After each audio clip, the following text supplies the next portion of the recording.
एक दिन जंगल में खाने की तलाश में भटक रहे महाचतुर नाम के लोमड़ी ने एक मरे हुए हाथी को देखा। मरे हुए हाथी को देखकर वो खुश हो गया।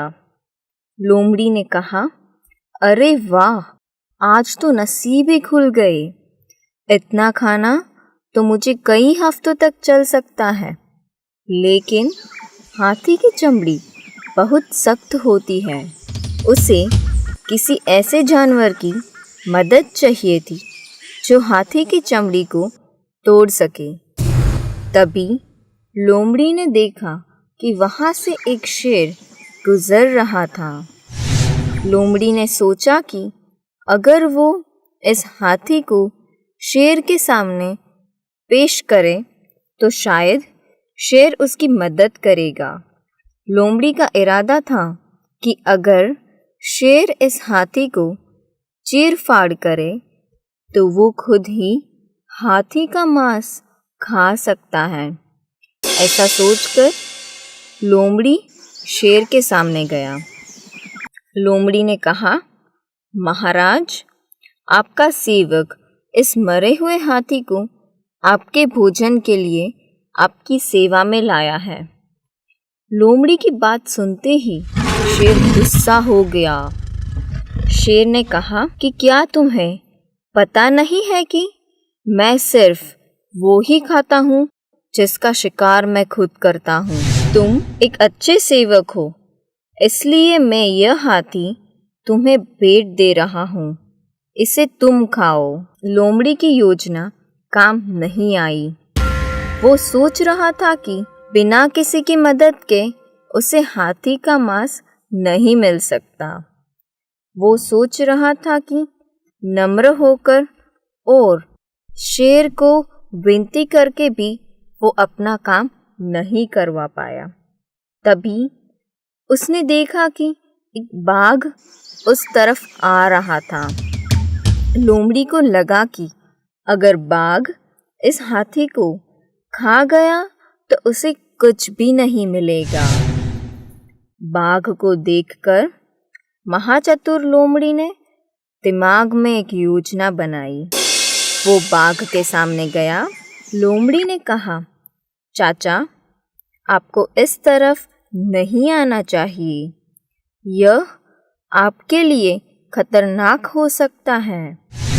जिस शेर ने इस हाथी को मारा है वो नहाने गया है और तब तक मुझे इस हाथी की चौकीदारी करने को कहा है। वो शेर बाघों से बहुत नफरत करता है, क्योंकि एक दिन ऐसे ही उसके शिकार को एक बाघ ने खा लिया था।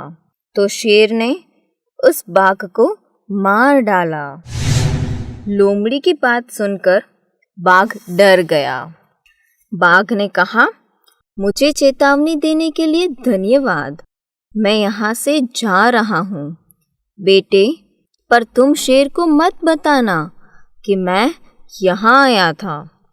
इतना कहकर बाघ वहाँ से दुम दबाकर भाग गया। लोमड़ी सोच रहा था कि आखिर वो क्या करे ताकि उसे हाथी का मांस मिले। तभी उसने एक तेंदुए को उसकी ओर आते हुए देखा। लोमड़ी ने सोचा कि वो तेंदुए का इस्तेमाल कर सकता है। तेंदुए के दांत मजबूत होते हैं और वो हाथी की चमड़ी को तोड़ सकते हैं। लोमड़ी तेंदुए के पास गया। लोमड़ी ने कहा, मुझे लगता है कि तुम बहुत भूखे हो। तेंदुआ ने कहा, हाँ, मैं भूखा हूँ और मैं देख सकता हूँ कि यहाँ एक मरा हुआ हाथी है, तो मैं उसे खाने आया हूँ। लोमड़ी ने कहा, वैसे तो इसका शिकार एक शेर ने किया है और उसने मुझे इस हाथी की चौकीदारी करने को कहा है, लेकिन अगर तुम जल्दी कर सको तो मैं तुम्हें थोड़ा खाने दूंगा। लेकिन शेर वापस आए उससे पहले तुम्हें खा लेना होगा। तेंदुए ने कहा, अरे नहीं, अगर ये शेर का शिकार है तो मैं उसे नहीं खा सकता। मैं खुद शेर का शिकार बनना नहीं चाहता। लोमड़ी ने कहा, डरो मत, तुम खा सकते हो। मैं शेर के आने का ध्यान रखूंगा। अगर मुझे शेर आता दिखेगा तो मैं तुम्हें इशारा करूंगा, तुम भाग जाना। तेंदुए को ज़्यादा मनाने की ज़रूरत ना पड़ी।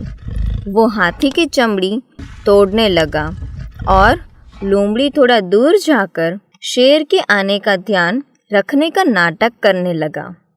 जैसे ही तेंदुए ने हाथी की चमड़ी चीर दी, लोमड़ी ने कहा, जल्दी भागो, शेर आ रहा है।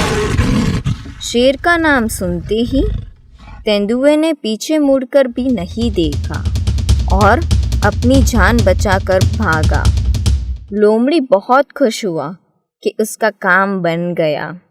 अब तो वो आराम से हाथी का मांस खा सकता है। वो खाने जा ही रहा था, तभी एक दूसरा लोमड़ी वहां आ गया।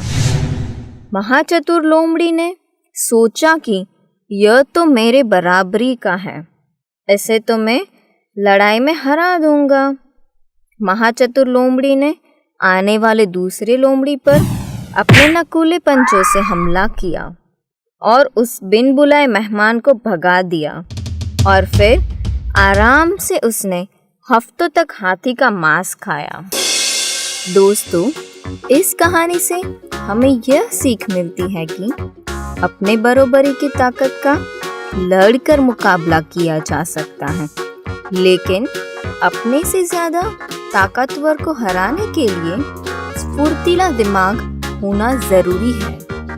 शक्तिशाली भी स्फूर्तिले दिमाग के आगे टिक नहीं सकता।